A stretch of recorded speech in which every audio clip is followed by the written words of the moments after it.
اس سے پناہ مانگی ہے۔ تو میں عرض کر رہا تھا کہ ہمارے اس اجتماع کا جو اصل مقصد ہے سچ پوچھیے وہ اصلاح باطن ہے، وہ تزکیہ نفس ہے، وہ اپنے نفس کو، جیسے قرآن مجید میں آتا ہے نا وَذَرُوا ظَاهِرَ الْإِثْمِ وَبَاطِنَهُ، ساری گناہ بھی چھوڑ دو، جھوٹ بھی چھوڑ دو، زنا بھی چھوڑ دو، شراب بھی چھوڑ دو، غیبت بھی چھوڑ دو، ظاہری تمام گناہ چھوڑ، لیکن باطنی گناہ، قلب کے گناہ، یہ جو نفس کے گناہ ہیں یہ بھی چھوڑ دو۔ نفس کا گناہ دیکھیے، نفس کے گناہ میں ایک بہت بڑا گناہ میں آپ کو عرض کرتا ہوں، یعنی اس کے تضاد سے بیان کرتا ہوں، کسی کو حقیر سمجھنا، کسی کو حقیر سمجھنا۔ بدر منیر حضرت غلام دستگیر نور اللہ کی تھوڑی سی باتیں آپ کو بتاؤں، میں انہی کے الفاظ میں، ان کو کوئی ڈاکٹر صاحب بھی کہتے تھے، اور بدر منیر بھی جو حضرت نے کتاب لکھی اس میں بدر منیر فرماتے تھے جب تم نے کسی کو حقیر سمجھ لیا تو اب سمجھنا کہ اب آندھی آئے گی، یہ ان کے الفاظ ہیں۔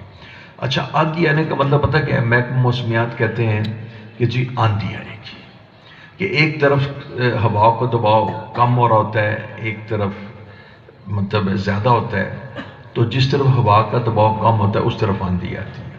فرماتے تھے کہ جب تم نے کسی کو حقیر سمجھ لیا، جب تم نے کسی کو حقیر سمجھ لیا، عزیزان گرامی، جب تم نے کسی کو حقیر سمجھ لیا، میں نے کہا تھا میں تضاد میں بیان کروں گا، اس کا معنی ہوتا ہے تکبر، لیکن میں نے تکبر کا لفظ نہیں استعمال کیا، تاکہ میں نے کسی کو حقیر سمجھ لیا تو میرے شیخ کہتے تھے اب آندھی آئے گی، اور وہ آندھی کا معنی پتہ کیا تھا؟ وہ تمہیں پٹک کے رکھ دے گی۔ جب خدا نخواستہ ایک بڑی سی بات ہے کہ کسی نے شراب پی لی تو وہ کسی وقت رجوع کر لے گا، اس وقت آندھی کی کیفیت مختلف ہے، وہ اس کا ذاتی عمل ہے اور وہ استغفار کرے گا تو معاف ہو جائے گا۔ لیکن جب تم نے اللہ کے بندے کو حقیر سمجھ لیا، یہ باطنی گناہ ہے۔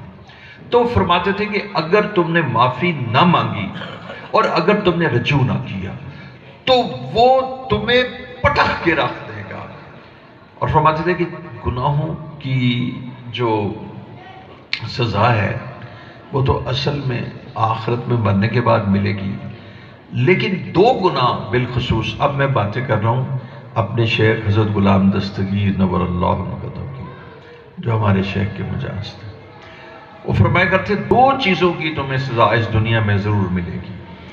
ایک فرماتے تھے ماں باپ کو اذیت پہنچانے، آخرت میں تو ملے گی، ماں باپ کو اذیت، ماں باپ کو اذیت نہیں، توبہ ان کے سامنے تو اپنے شولڈرز، اپنے کندھے ادب سے اف نہیں کرنی، جھکائے رکھنے ہیں، تو ان کے تو توبہ فرماتے تھے کہ اس کی سزا اس کو دنیا میں ضرور مل جاتی ہے۔ تو ایک ماں باپ کی بے ادبی نہیں کرنی، اور جہاں مراد ہے ان کو اذیت بھی نہیں پہنچانی، اور اف سے مراد پتہ کیا ہے؟ جیسے آپ نے کہا نہیں میں نہیں کرتا، یعنی آپ نے یوں دیکھا، کیوں؟ یہ سارا اف میں شامل ہے۔ تو ماں باپ کے آگے اونچی آواز میں نہیں۔ بیٹا میں نے بڑے اکابر کے سوانے میں دیکھا کہ وہ خود کہتے ہیں کہ ہمیں جو حاصل ہوا ماں کے ادب سے حاصل ہوا۔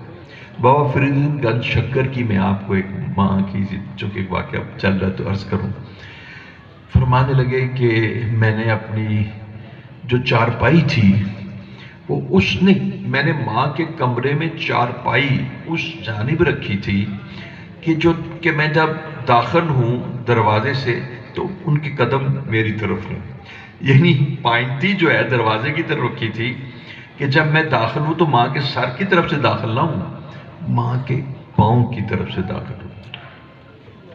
فرماتے تھے میں نے کبھی آج تک ماں کے برابر نہیں بیٹھا تھا، ماں کے برابر نہیں بیٹھا تھا۔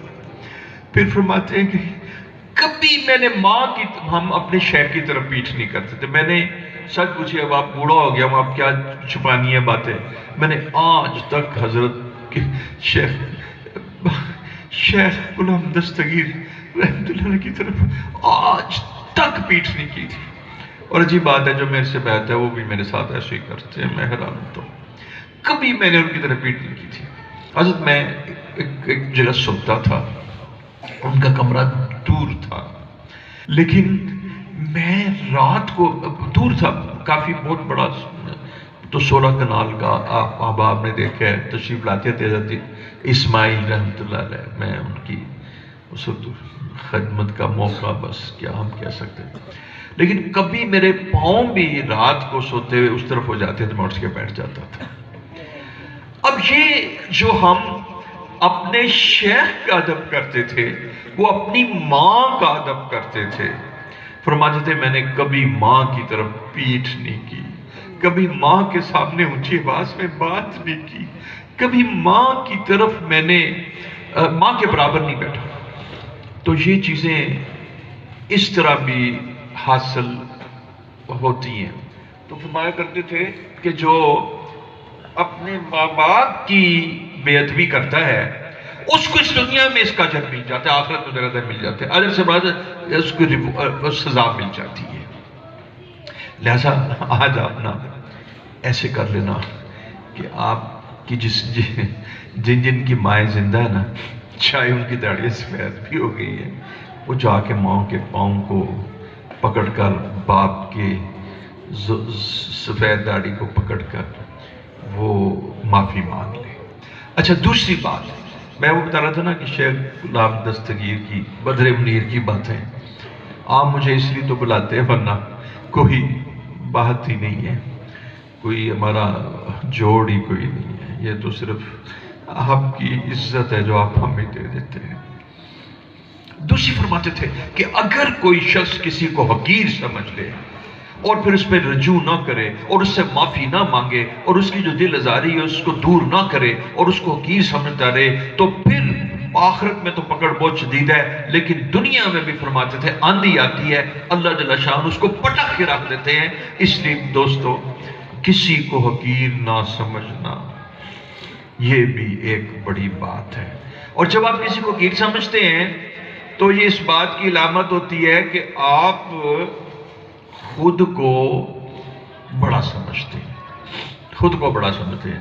اب مضمون سے چلا گیا تو میں نے جو مکتوبات کا، مجھے حضرت شیخ غلام دستگیر صاحب نے فرمایا کہ تم نے نا 1980 میں مجھے حضرت نے فرمایا کہ 7-8 آدمی کھڑے تھے علماء، تم نے نا مکتوبات امام ربانی پڑھ دیں. اچھا میں تو ایسے ہی بے دین سا لا علم سا آدمی، میں نے مشرف علی صاحب تھانوی رحمۃ اللہ علیہ جو میرے حضرت مفتی جمیل احمد صاحب تھانوی کے صاحبزادے تھے، ان کو ٹیلی فون کیا. میں نے کہا حضرت یہ کیا ہوتے ہیں؟ انہوں نے مجھے بتا دیا کہ یہ مکتوبات ہیں اور اس کا ترجمہ ہے. میں نے وہ مکتوبات پڑھنا شروع کی. شیخ ذکی جانی ہے، اس کے بعد میں نے خواجہ معصوم جو ان کے صاحبزادے ان کے بھی مکتوبات پڑھنے شروع کیے. 1980 سے لے کر کم از کم 2016 تک مکتوبات میرے سرہانے پر پڑے رہتے تھے. اور جب میں مکتوبات پڑھتا تو کھلبلی مچ جاتی. وہ لوگ اپنی زندگی میں بھی اتنا کام کر کے چلے گئے اور ان کی کتب میں بھی اتنی تاثیر تھی کہ یقین جانیے کہ ان کے کلام سے قلوب کا تزکیہ ہوتا تھا. اس میں آپ عرض کرتا ہوں، حضرت لکھتے ہیں، آپ احباب میں بھی ماشاءاللہ ان کے شائقین ہیں، آپ بھی تصدیق کریں گے کہ دونوں حضرات وہ تو صاحبزادے تھے، انہی کے شاگرد تھے. لکھتے ہیں کہ سب سے بڑا گناہ، انہوں نے 2-3 گناہوں کو لکھا جس میں 2 گناہوں کو میں عرض کرتا ہوں. لکھتے ہیں کہ سب سے بڑا جو گناہ ہے نا وہ شرک ہے. یہ تو خیر بات ویسے تصنیف ہے، ان الشرک لظلم عظیم، یہ تو سب اس پر کلام کی ضرورت ہے. اور یقین جانیے گا کہ اس کے بعد فرماتے تھے، ویسے ہم نے جو کچھ بعد میں فقہا کی بھی کچھ کبائر جو تفصیلات لکھی گئی اس میں پڑھا تو اس میں مسلمان کا ناحق قتل بھی تھا، ماں باپ کی نافرمانی بھی تھی، اور بھی چیزیں تھیں. لیکن حضرت لکھتے ہیں کہ اس کے بعد سب سے بڑا جو گناہ ہے وہ کسی مسلمان نہیں، کسی انسان کی دل آزاری ہے۔ اب دیکھیں، جب انسان میں تو ہندو بھی آ جائے گا اور انسان کے اندر تو پھر کرسچن بھی آ جائے گا، لیکن ابھی آپ سمجھ لیں کہ ہمارے ہاں تو یہاں اس وقت مسلمان ہی ہیں، تو اگر کسی انسان کی دل آزاری سب سے بڑا گناہ ہے تو پھر سوچئے گا کہ کسی مسلمان کی دل آزاری کتنا بڑا گناہ ہوگا، اور اسی سے اندازہ لگا لیجئے کہ ماں کی دل آزاری کا کتنا بڑا گناہ ہوگا، اور استاد کی دل آزاری کا کتنا بڑا گناہ ہوگا، اور ہمسائے جس کو کہ وراثت میں حصہ دینے کا احتمال ہے اس کی دل آزاری کا کتنا حصہ ہوگا، اور پھر دیکھیے بیوی خیرکم خیرکم لأہلہ، بیوی کہ جس کے بارے میں کہا واشرہن بالمعروف، اس کی دل آزاری کا کتنا بڑا گناہ ہوگا۔ تو میں نے وہاں پر یہ دیکھا کہ وہ حضرات کے اندر جو انسانیت کا احترام پایا جاتا ہے۔ کئی دفعہ میں نے ایسے یونیورسٹیز اور کالجز میں جہاں پر وہ آپ کو معلوم ہے کہ استغفر اللہ اہل ایمان کو اور متبع شریعت احباب کو ایکسٹریمزم، انتہا پسند اور متشدد کہتے ہیں، اور کبھی وہ اسلامی حدود کا تذکرہ کرتے ہوئے ہاتھوں کو کاٹنے اور کوڑوں کا ذکر کرتے ہیں۔ میں نے کئی دفعہ وہاں بتایا، میں نے کہا اسلام کی اصل روح بتاؤں؟ اسلام کی اصل روح کے ہمارے مشائخ کہتے ہیں کہ سب سے بڑا گناہ شرک کے بعد کسی مسلمان کی دل آزاری ہے۔ اور مسلمان کی دل آزاری کے بارے میں حدیث دیکھیے گا کہ آپ صلی اللہ علیہ وسلم طواف فرما رہے ہیں اور بیت اللہ شریف کا طواف فرما رہے ہیں، اور بیت اللہ شریف کا طواف فرماتے ہوئے کہہ رہے ہیں، ایک حجر اسود کے قریب آ کر رک گئے اور فرماتے ہیں، اے بیت عتیق، تو بڑا مکرم، تو بڑا معظم، تو بڑا قابل احترام، پر ایک مسلمان کی آبرو، اس کا مال، اس کی آبرو، اس کی عزت تجھ سے بھی زیادہ مکرم اور معظم ہے، یہ رسول اللہ صلی اللہ علیہ وسلم فرما رہے ہیں۔ اچھا، اسی طرح میں نے ایک قول پڑھا حضرت عمر رضی اللہ عنہ، مجھے یقین آیا اس لیے کہ دیکھیے پوری کائنات کا استحکام اور قوام اور قیام بیت اللہ شریف کی وجہ سے، تو بات واضح ہے۔ جس وقت بیت اللہ شریف کو قرار دیا جائے گا، میں اکثر کہا کرتا ہوں دنیا کو وینٹیلیٹر پہ ڈال دیں۔ اب بتا آج کل کرونے میں پھر وہ آپ کہتے ہیں جی ابھی آکشن لگی ہے تو آکشن سیچوریشن کم ہو گیا ہے، تو اب نا آکشن کے بعد اب وہ نہیں اٹھا رہا پھیپڑے، تو وہ نا اب انہوں نے وینٹیلیٹر کا نام 2 سال میں تو عام ہو گیا نا، وینٹیلیٹر پہ جب وہ حبشی آ کے بیت اللہ شریف کو گرا دے گا تو دنیا کو وینٹیلیٹر پہ ڈال دیا جائے گا، مطلب now it's end of the world, یہ اب دنیا کا اختتام ہے، یہ اب دنیا ختم ہو گئی ہے، بس اب وینٹیلیٹر پہ جتنا ٹائم لگتا ہے تو وہ اتنا لگ جائے گا۔ اب بتائیے وہ بیت اللہ شریف کہ جس پر پوری کائنات کا، یعنی دنیا نہیں کہہ رہا، پورے کا استحکام اور اس قیام ہے، حضرت عمر فرماتے ہیں کسی مسلمان کو بے آبرو کرنا شریف کو 70 دفعہ گرانے سے زیادہ برا ہے۔ میں حیران ہو گیا، میں کہ یا اللہ بیت اللہ شریف کو 70 دفعہ۔ اچھا، میں اس تحقیق میں پڑھ گیا، جب میں اس تحقیق میں پڑھ گیا تو میں نے معلوم کیا، تو مجھے حضرت تقی عثمانی صاحب تو چونکہ بہت بڑے ہمارے اکابرین میں سے ہیں اور فقیہ ہیں اور پھر محدث بھی ہیں، تو میں کہا میں ادھر سے کوئی حدیث لے۔ حضرت کے مواعظ میں مجھے یہ بات پتہ لگ گئی کہ رسول اللہ صلی اللہ علیہ وسلم کہ اس کی تصدیق ہوگی۔ ویسے تو جو صحابی کہتے ہیں وہ بھی اصل اور وہ بھی حدیث ہی ہوتی ہے اور وہ بھی ماخوذ ہے حضور صلی اللہ علیہ وسلم سے، کیونکہ مزاج شناس تھے۔ اچھا، اب حضور صلی اللہ علیہ وسلم کی حدیث یہ پڑھی کہ جو شخص کسی مسلمان کی تذلیل کرتا ہے اور اس کی دل آزاری کرتا ہے تو فرماتے ہیں رسول اللہ صلی اللہ علیہ وسلم یہ بیت اللہ شریف کو گرانے سے زیادہ برا ہے۔ تو بس وہ کسی نے پھر کہہ دیا زیادہ، وہ پتہ نہیں کون سا شاعر تھا کہ ڈھا دے مندر تے ڈھا دے مسجد تے ڈھا دے جو کچھ ڈھیندا، ایک لوکاں دا دل نہ ڈھامی، میرا رب دلاں وچ رہندا۔ تو میں آپ سے عرض کر رہا تھا کہ ہمارے اس کا مقصد اصلاح قلب ہے اور باطنی اصلاح ہے، اور اس میں نے اپنے شیخ کی بات بیان کی کہ فرماتے تھے کہ کسی کی تحقیر نہ کرنا، اور جب آپ کسی کی تحقیر کرتے ہو تو آپ تکبر میں مبتلا ہو جاتے ہیں۔ تو ایک یہ بات ہوگی۔ اچھا، میں عرض کر رہا تھا کہ ہمارے ان مشائخ کے قلوب ان تمام رذائل سے پاک اور صاف تھے، اور یہ قلوب کی جلا اور صفا ان کو حاصل تھی، اور ہر وقت وہ اللہ رب العزت کی طرف متوجہ رہتے تھے، اور ان کے اندر حب دنیا کا کوئی ذرہ بھی نہیں تھا۔ یہ میں نے دوسری بات کی۔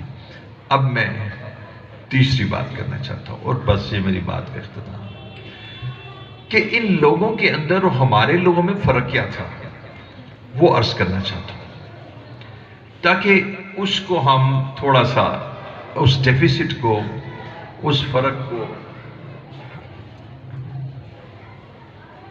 ہم دور کر سکیں۔ بس چھوٹی سی بات ہے، بظاہر تو مشکل بات ہے، لیکن انشاءاللہ حضرت والا کی اس توجہات سے جو محسوس کر رہا ہوں، یہ آسان ہو جائے گی۔ وہ یہ ہے کہ ان کے پاس زندگی کا مقصد تھا، اور انہوں نے اس مقصد کو سمجھ رکھا تھا۔ اور ہم دکان پہ جاتے ہیں اور پھر نماز پڑھ لیتے ہیں، اللہ کا شکر ہے آپ بہترین انسان ہیں، لیکن آپ کو نا اس نماز کی جو اصل حقیقت ہے اور اس کے اندر جو کیفیت ہے اس کا علم نہیں ہے۔ تو یہ اس مقصد کو حاصل کیے ہوئے تھے، اور اس مقصد کو قرآن نے بیان کر دیا۔ پہلے دیکھیں قرآن نے صاف کہا، یہ دیکھیں عوام کے لیے ہے، افحسبتم انما خلقناکم عبثا وانکم الینا لا ترجعون، تم کیا گمان کرتے ہو کہ ہم نے تمہیں بے مقصد پیدا کیا؟ عبث، اب دیکھیے عبث کا استعمال تو اردو میں بھی ہے، ہم نے تمہیں عبث بے مقصد پیدا کیا ہے، اور پھر تم سمجھتے ہو کہ سارا کچھ کھانا پینا یہی ہے۔ وَأَنَّكُمْ إِلَيْنَا لَا تُرْجَعُونَ، اور تم ہماری طرف لٹائے نہیں جاؤ گے۔ اب کتنی واضح بات ہے، یعنی میں آپ کو بتاؤں کسی یونیورسٹی، کالج، کسی لڑکے، کسی بے دین آدمی کو اس سے زیادہ سادہ کلام نہیں اس کے سمجھنے کے لیے کسی مفتی کی اور کسی عالم کی ضرورت نہیں ہے۔ کیا تم یہ گمان کرتے ہو کہ ہم نے تمہیں بے مقصد پیدا کیا ہے، اور پھر تم یہ سمجھتے ہو کہ ہم نے یہ ہلا ہلا یہ سارا کچھ لا و لاب نہیں، اور تم سمجھتے ہو کہ ہماری طرف لٹائے نہیں جاؤ گے؟ وَأَنَّكُمْ إِلَيْنَا لَا تُرْجَعُونَ،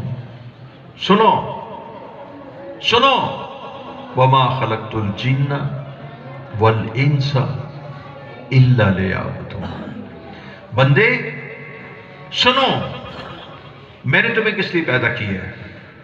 میں نے تمہیں پیدا کیا ہے إِلَّا لِيَعْبُدُونَ، میں نے تمہیں عبادت کے لیے پیدا کیا ہے۔ اچھا، اب عبادت کا جو اصل جو کیفیت ہے یہ عرض کرنا چاہتا ہوں۔ تو فرمایا کہ میں نے تمہیں عبادت کے لیے پیدا کیا ہے۔ اب عبادت کا ایک شاہکار نماز بھی ہے، تو یہ بھی کہا جا سکتا ہے کہ میں نے تمہیں نماز کے لیے پیدا کیا ہے، لیکن ہماری نماز میں عبادت نہیں ہے، یہ میں عرض کرنا چاہتا ہوں۔ وہ کیا کہ عبادت کس کو کہتے ہیں؟ عبادت کہتے ہیں کہ جس کے اندر کیفیت ابدیت ہو، جس کے اندر کیفیت ابدیت ہو۔ یہ میرا آخری کلام ہے، یعنی میں چاہ رہا تھا کہ آپ میری بات غور سے سن لیں اور مجھے اللہ توفیق عطا فرما دے۔ عبادت کہتے ہیں جس کے اندر کیفیت ابدیت ہو، اور مشائخ سے پوچھئے کہ انسان کے لیے سب سے افضل ترین مقام کیا ہے، وہ کہیں گے مقام ابدیت ہے۔ اب بات یہ ہے کہ ابدیت کیا ہے، اس کو سمجھنا ہے۔ بس ابدیت کیا ہے؟ ابدیت کس کو کہتے ہیں؟ ابدیت، کیفیت ابدیت کیا ہے؟ حقیقت ابدیت کیا ہے؟